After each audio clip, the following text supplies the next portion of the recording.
படிக்கும் போதே சம்பளத்துடன் கூடிய பார்ட் டைம் வேலை வாய்ப்பிற்கான 100% உத்தரவாதத்துடன் MBA படிக்க இன்றைய ஆச்சி பிசினஸ் ஸ்கூலில் சேருங்கள். ஆட்டை வாங்க வந்தவர்கள் யார் என்பது தெரியாமலேயே இன்னா பேசினிக்கிறீங்க, காலாங்காத்தால வந்து 5000 6000 பேசினிக்கிறீங்க, நான் சொன்ன வேலைதான் என்கிற ரீதியில் எகிரி பிராண்டுவது போல பேசுகிறார் அந்த நபர். வாங்க வந்தவர்களோ கோவப்படாத என மிகவும் கனிவுடன் ஆசுவாசப்படுத்தியபடியே பேசுகிறார்கள். அதற்கு பிறகு நடந்தவையெல்லாம் CCTV ஆதாரங்களோடு சிக்கிய ஆட்டைய போடும் அலமேலுவின் பின்னணி கதைதான் இது.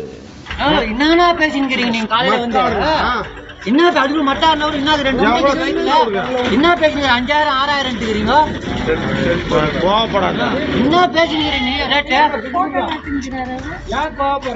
திருப்பத்தூர் மாவட்டம் வாணியம்பாடியில் ஜீவாநகர் பகுதியில் கடந்த 2 மாதங்களாக திடீரென ஆடுகள் காணாமல் போய்கொண்டிருந்தன. அதிர்ச்சியடைந்த மக்கள் காவல் நிலையத்தில் புகார் கொடுத்தனர். பிரபு என்பவர் கொடுத்த புகாரின் பேரில் வழக்கு பதிவு செய்த போலீசார் ஆடு திருடர்களை தேடி வந்தனர்.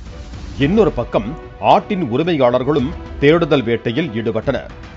இந்த நிலையில் KV குப்பம் சந்தையில் கணவன் மனைவி இருவர் உங்களது ஆடுகளைப் போலவே கொண்டு வந்து விற்கிறார்கள் என தகவல் கிடைக்க முயல் வேகத்தில் புறப்பட்ட ஆட்டின் உரிமையாளர்கள் அந்த தம்பதியரிடம் ஆடு வாங்குவது போல பேரம் பேசினர்.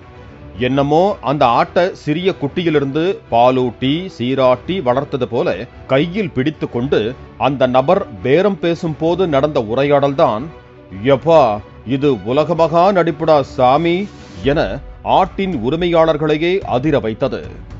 என்னன்னா பேசிக்கிறீங்க நீங்க காலையில வந்து என்ன அதுக்கு மட்டும் என்ன பேசுறீங்க 5000 6000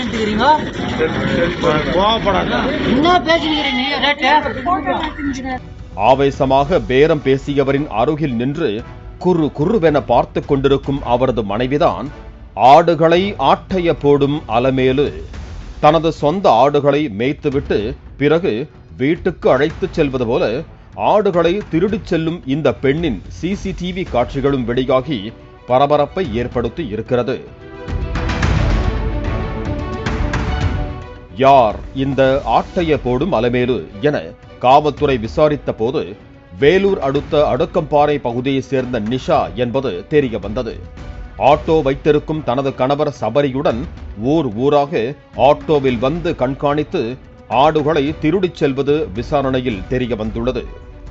நிஷா சபரி தம்பதியை கைது செய்த காவல்துறை அவர்களிடம் இருந்து 6 திருட்டு ஆடுகளையும் திருட்டுக்காக பயன்படுத்திய ஆட்டோவையும் பறிமுதல் செய்திருக்கிறார்கள். படிக்கும் போதே சம்பளத்துடன் கூடிய பார்ட் டைம் வேலை வாய்ப்பிற்கான 100% உத்தரவாதத்துடன் MBA படிக்க இன்றைய ஆச்சி பிசினஸ் ஸ்கூலில் சேருங்கள்.